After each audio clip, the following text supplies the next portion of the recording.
അപ്പോൾ അവർ കണ്ടു, നദിയിലെ വെള്ളത്തിൽ എന്തോ ഒന്ന് ഒഴുകി വരുന്നതായി.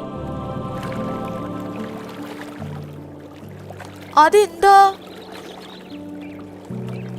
ഇങ്ങനെ പറഞ്ഞ് എല്ലാവരും നദിയുടെ അടുത്തേക്ക് പോയി. അതൊരു പക്ഷിക്കൂടായിരുന്നു.